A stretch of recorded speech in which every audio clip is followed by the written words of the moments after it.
The Knights Templar, were a Catholic Christian military and monastic order active during the 2nd and 13th centuries, famous for their enormous wealth and central role in the Crusades, but whose fate ended tragically. Origin and basic purpose: the organization was founded in 1119 AD in Jerusalem, immediately after the First Crusade. Its primary stated goal was to protect Christian pilgrims who were being attacked by bandits as they traveled between ports, such as Jaffa, and holy sites in Palestine. They took their name from their first headquarters, which was given to them in the area of the Temple Mount, in Jerusalem, which the Crusaders called the Temple of Solomon.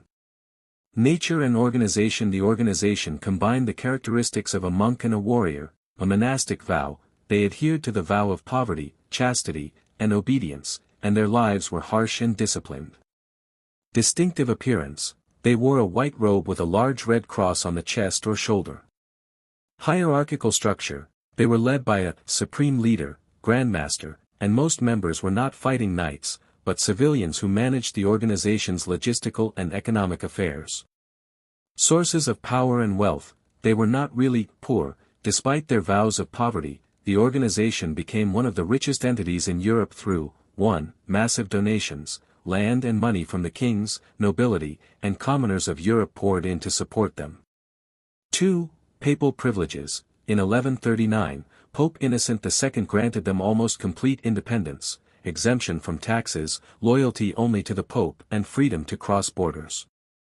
3. Early financial innovations: they created a system similar to traveler's checks or a safe deposit box, whereby the pilgrim deposited his money in Europe and received it in the Holy Land, which led to the accumulation of huge capital.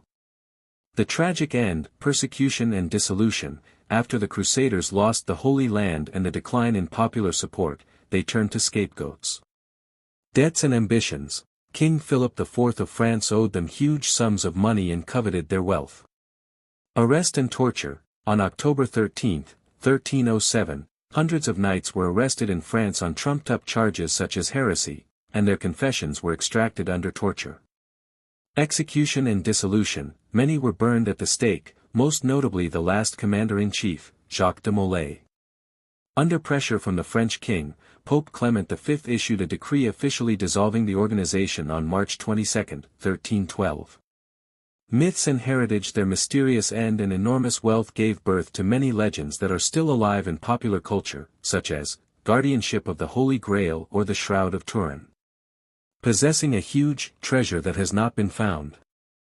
Their survival as a secret organization that affects the world, an idea promoted by some conspiracy theories.